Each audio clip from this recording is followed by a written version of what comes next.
कुरुक्षेत्र में आयोजित चौथी मास्टर एथलीट चैंपियनशिप में इंद्री गर्ल्स सीनियर सेकेंडरी स्कूल के शारीरिक शिक्षा अध्यापक अशोक कुमार ने 110 मीटर बाधा दौड़ में तीसरा स्थान प्राप्त किया। उनका विद्यालय में पहुंचने पर विद्यालय स्टाफ की ओर से भव्य स्वागत किया गया। विद्यालय की ही संगीत अध्यापक आशा मलिक को भी सम्मानित किया गया। अध्यापक अशोक कुमार इससे पहले भी कई प्रतियोगिताओं में हिस्सा लेकर गोल्ड, सिल्वर व कांस्य पदक जीत चुके हैं। चौथी मास्टर एथलीट चैंपियनशिप में भी उन्होंने कई प्रतियोगिताओं में हिस्सा लिया। उन्होंने 110 मीटर की बाधा दौड़ में हरियाणा से मात्र अपने वर्ग के वह पहले खिलाड़ी थे, जहां पर उन्होंने कांस्य पदक जीतकर विद्यालय में वे अपने गांव का नाम रोशन किया। विद्यालय की प्राचार्य पूनम चौधरी ने कहा कि हमारे विद्यालय में सभी शिक्षक बेहतरीन कार्य कर रहे हैं। इसी का नतीजा ये है कि शारीरिक शिक्षा के अध्यापक अशोक कुमार ने अपनी प्रतिभा का अच्छा प्रदर्शन करते हुए कुरुक्षेत्र में आयोजित इस एथलीट चैंपियनशिप में तीसरा स्थान प्राप्त किया है। वह समय समय पर स्कूल के विद्यार्थियों को भी मोटिवेट करते रहते हैं, ताकि वह भी शिक्षा के साथ साथ विभिन्न गतिविधियों में अपनी रुचि दिखाएं और अपने मानसिक व बौद्धिक विकास के साथ साथ शारीरिक विकास में भी इस तरह की प्रतियोगिताओं में हिस्सा लें।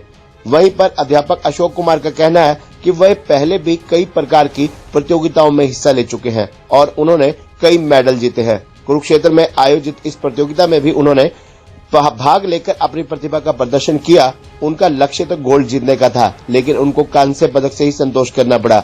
उनका प्रयास रहेगा कि आगे भी इसी प्रकार से वे प्रतियोगिताओं में हिस्सा लेते रहें।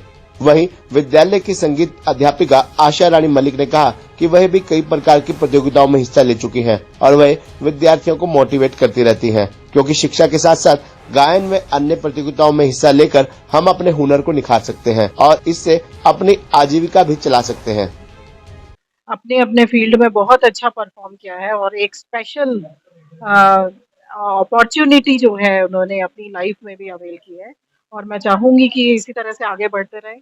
और दूसरी जो सबसे इम्पोर्टेंट बात है कि स्कूल के लिए भी, मेरे विद्यार्थियों के लिए, अगर इस तरह का स्टाफ होगा, इस तरह के टैलेंटेड अध्यापक होंगे तो वो भी बहुत कुछ सीखेंगे अपनी लाइफ में पढ़ाई के अलावा।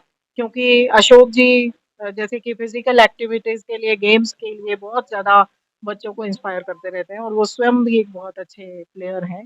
पहले भी इन्होंने काफ़ी अवार्ड्स वगैरह जीते हैं। और इसी प्रकार से आशा मैडम जो कि आर्ट्स टीचर हैं, वो म्यूज़िक सिखाती हैं बच्चों को। शी इज़ म्यूज़िक टीचर, बच्चों को म्यूजिक एंड डांस सिखाती हैं और बहुत सी उपलब्धियां हम उसके लिए भी प्राप्त कर चुके हैं और हमारे विद्यालय का नाम काफी लाइमलाइट में आया है, काफी हाईलाइट हुआ है, क्योंकि उपलब्धियां ही ऐसी है कि हम स्टेट लेवल तक तो पहुंच ही चुके हैं आशा जी और अशोक जी की वजह से।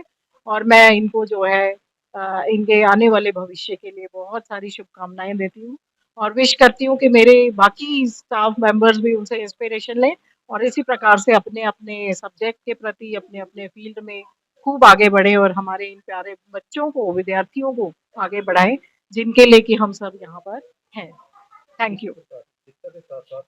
शिक्षा के साथ साथ sports and music and arts, ये सब एक्टिविटीज जो है बहुत ही ज़रूरी है, क्योंकि बच्चे को जो है हर फील्ड में आगे बढ़ना चाहिए, उसको एक मल्टी फैसेटेड पर्सनैलिटी बनना चाहिए, जिससे कि उसकी पहचान हर फील्ड में हो सके। ज़रूरी नहीं है कि पढ़ाई में ही बच्चा आगे बढ़ेगा, बाकी क्षेत्रों में भी जो है वो अपना नाम कमा सकता है। जैसे कि हम देखते हैं हमारे प्लेयर्स हैं, हमारे सिंगर्स हैं या हमारे डांसर्स हैं, वो इतना ज़्यादा शायद नहीं पढ़े लिखे होंगे, लेकिन उनकी जो उपलब्धियां हैं उनसे ही उनका नाम है, ना कि उनकी डिग्री से। तो मैं ये चाहूंगी कि इसी प्रकार से ही वो बच्चों को भी खूब अच्छे से प्रशिक्षण दें अपने ये 3 विधाएँ होती हैं, गायन, वादन और नृत्य का। तो मेरा गायन का है, मैं बच्चों को सिंगिंग के लिए करवाती हूँ उनको और डांस का भी करवा लेती हूँ। जैसे टैलेंट शो वगैरह चलते हैं टीवी के ऊपर, तो कई बच्चे तो ऐसे आते हैं जो बिल्कुल ही लो फैमिली के होते हैं, तो क्या ऐसे बच्चे भी हैं आपके पास जो उनकी जो प्रतिभा है वो निकल के आ रहा है? बिल्कुल सर, कई बच्चे ऐसे होते हैं कि भी जिनको किसी सब्जेक्ट में इतना बेचारे पढ़ नहीं पाते, हिंदी भी नहीं पढ़ पाते, कई बच्चे ऐसे होते हैं, तो उनको डांसिंग और सिंगिंग के लिए तो बड़ा क्रेज़ होता है। तो इसका ऐसे है सर, अगर सिंगिंग में उनको कुछ आ जाता है, किसी भी सब्जेक्ट का कुछ भी आ जाता है, तो उनके अंदर कॉन्फिडेंस बढ़ जाता है। तो सिंगिंग का ऐसे है सर, सभी बच्चों में टैलेंट होता है सिंगिंग, डांसिंग के लिए, तो उससे उनका मतलब कॉन्फिडेंस लेवल भी बढ़ जाता है सिंगिंग से, डांसिंग से। जी नमस्कार सर। मेरा नाम अशोक कुमार है और मैं यहाँ पर फिजिकल ट्रेनिंग इंस्ट्रक्टर के कार्य पे जो है ना वो यहाँ पर प्रतिष्ठित हूँ इस चीज़ को लेते हुए।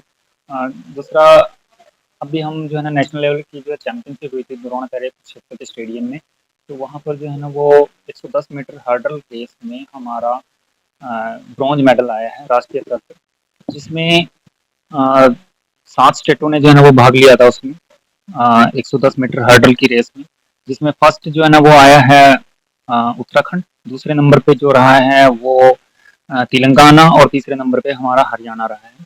तो 110 मीटर में मेरा ब्रॉन्ज मेडल मैंने हासिल किया। सरकार की हिदायतों के अनुसार जैसे जैसे जो है ना वो वहाँ से हमारे को इंस्ट्रक्शन मिलती है, तो उसी प्रकार से जैसे गेम स्पोर्ट्स हैं, ब्लॉक लेवल के गेम हैं, डिस्ट्रिक्ट लेवल के, स्टेट लेवल के हैं, उसमें बच्चों को पार्टिसिपेट करवाते हैं ताकि उनका सर्वांगीण विकास हो सके।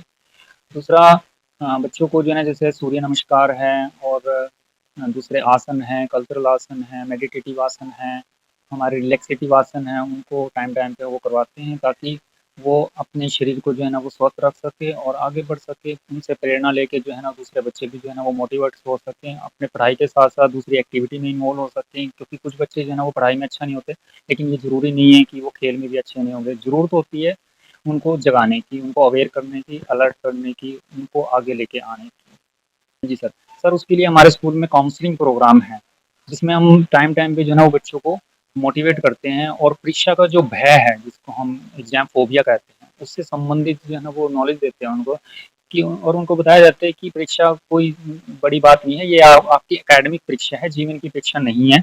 इससे संबंधित उनकी काउंसलिंग की जाती है, उनको परामर्श दिया जाता है कि जीवन में के प्रत्येक क्षेत्र में सभी पे समस्याएँ आती हैं, सभी का एग्ज़ाम होता है और परीक्षा तो जो है ना हमें कुछ ना कुछ दे के जाती है, सिखाती है, वो सिखाने के लिए आती है, तो उसको आप बर्डन ना समझें। इस तरह के प्रोग्राम और गेम स्पोर्ट्स के भी हमारे गेम्स के पीरियड लगते हैं ताकि बच्चे जो है ना फ्रेश हो सके और ऊबे ना।